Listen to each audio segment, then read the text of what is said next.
What's up everyone, welcome back to another video. Happy New Year. It is time to look ahead to my Game Week 19 double Game Week team selection.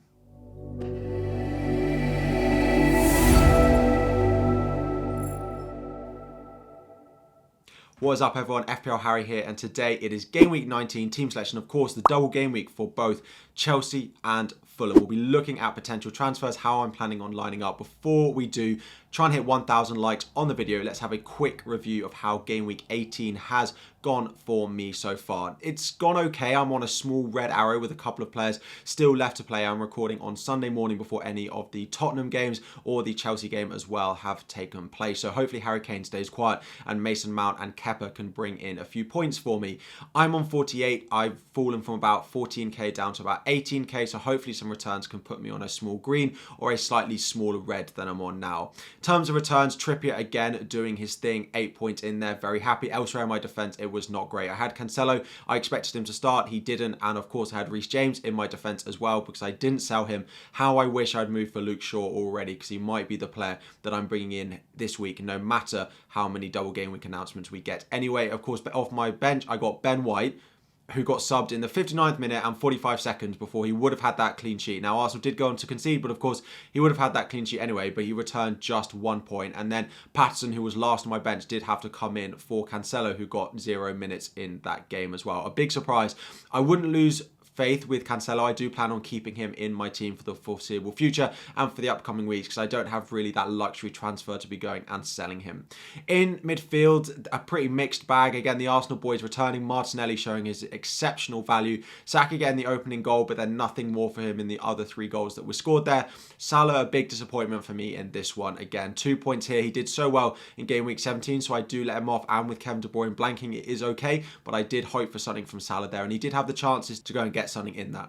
And the final one, Marcus Rashford, didn't start, got put on the naughty step for sleeping in, and of course came off the bench to score the winner, getting 5 points, and Mason Mount still to play up front. Captain Haaland gets his another goal, even though they did drop points, and Darwin Núñez with an assist, but how on earth he's not returning more points. Starting to be a bit of a pain for me, and we will consider how I transfer him out potentially this week or in the future as well. So my Game Week 19 lineup looks like this at the moment. Of course, Reece James out needs to be one of the top priority for me. The issue is there aren't that many defences that I'm looking at that I really like. A Chelsea defender would have been the most obvious choice, and we'll get onto some potential replacements in a moment. The other thing I need to think about is captaincy and coverage of Fulham. So do I need to bring in a Fulham player because I have none of them, and then who am I going to be comfortable captaining? At the moment, it's on Mason Mount for his double and backing against Erling Haaland slightly going into Game Week 19. So a bit of a decision needs to be made on captaincy and how I'm going to get any Fulham assets in my team. But 2 free transfers, 0.1 million in the bank. This is how I'm lining up at the moment. 2 doublers in Kepa, Mason Mount, and then of course Reece James would have had one, but he's out injured. So the first transfer, of course, that I'm looking at doing is Reece James out. I looked at it last week, and yeah, I wish I did it. I wish I'd done that Reece James to Luke Shaw move that I did plan. It doesn't look like we're going to get any double game week announcements as well, so I should have just done it. I'm not really sure looking back on it why I held, given that it was the weekend and a bank holiday in the UK, so the double game week chances were pretty slim. I did maybe think Wolves would score in that one, but the more I look at it, the more I think I don't think Wolves will score in any game when I do watch them play. So Reece James, again, would be great for this week if he had the double, but in terms of potential replacements, Perisic is one that I am looking at. Of course, they have the double in Game Week 20, not Game Week 19. He looks like he's going to start the next couple of games for them as well. He has looked pretty good when he has played. Again, I'll keep an eye on how he does against Aston Villa today, but at his price at 5.5 million, he could be a bit of a differential. Now, I do hate flying into that Spurs defence. The clean sheets can be a bit difficult to come by, plus there is that bit of rotation for all of the fullbacks, but Perisic does look like he's starting to nail down that spot. He might get benched against Aston Villa today, and then I will, of course, regret saying this, but I do have an eye on him. I could go elsewhere in the Chelsea defence. I could go Cucurella, I could go Thiago Silva and have them, and actually rotating in and around my defence. A Chelsea defender works best, which is why it would be great if Reece James hadn't have got injured, but I am looking elsewhere in the Chelsea defence, and of course going back to Manchester United could work really well. Diego Dalot versus Luke Shaw is a very, very close debate. It's really nice that they have a good fixture this week, but then in game weeks 20 and 21, I wouldn't want to be starting them in my team with their difficult fixtures. So although it looks great for this week and they've done well, I don't know necessarily whether it fits my team best to be going and buying one of them at the moment. I would go for a Chelsea defender if I knew one of them is nailed, but I do think that Luke Shaw or Diego Dalot, if he's back fit, are the 2 options that I'm really looking at the moment. And then the option that I, of course, have is selling Darwin Núñez. There are quite a few options that I could go and bring in for him. I don't hate him as an option, but it does just seem the main route if I want to go and add a double game week player into my attack is to sell Darwin Núñez. The upcoming fixtures are okay. They have Brentford and Brighton away in the next two, which I'm quite happy to play him in. But again, downgrading him to one of these three options is very something I could do. So first one is Kai Havertz. Again, looks like he's playing up front for Chelsea. We'll keep an eye on the Nottingham Forest Chelsea game today to see whether he's truly that good an option, because he did look pretty good in game week 17, picking up a goal and an assist. I could also move him to Alexander Mitrovic, which I think is the most obvious move for me to do this week, is to go Darwin Núñez down to Mitrovic. Mitrovic, of course, has 4 yellow cards, which is a bit of a concern. It means I probably wouldn't want to put my captaincy armband on him, because if he gets booked in the first game, he will of course miss that second game. But not having any Fulham in my team does concern me, and Mitrovic is probably the most easy one that I can go and get in.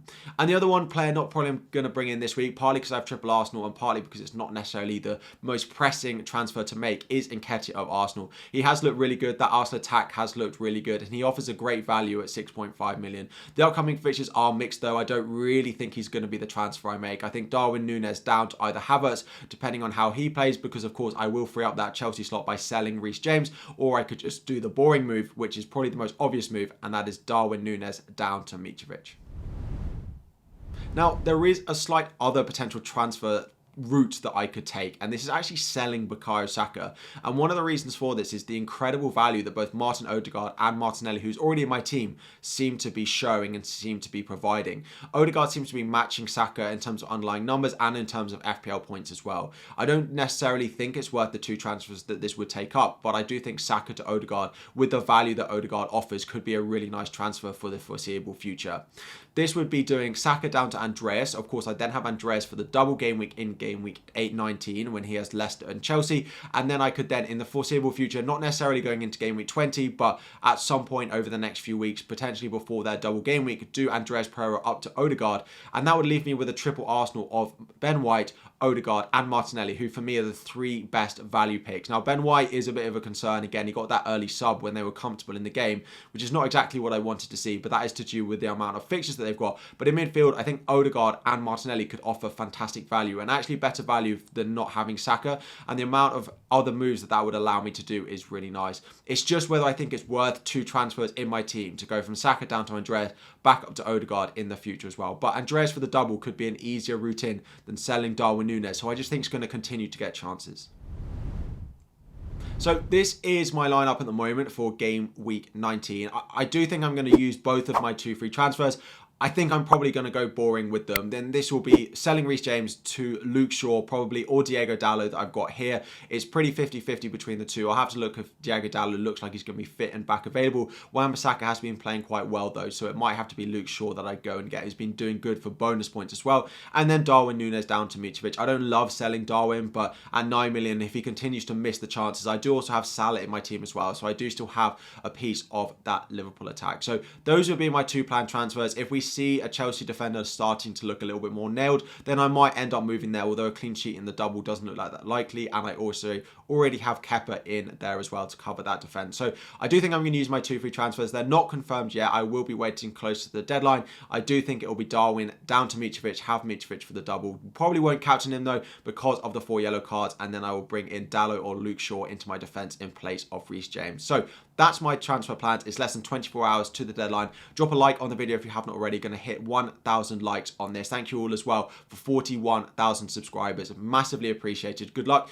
in Game Week 19. Happy New Year to you all. Like and subscribe before you go, and I'll be back again very soon.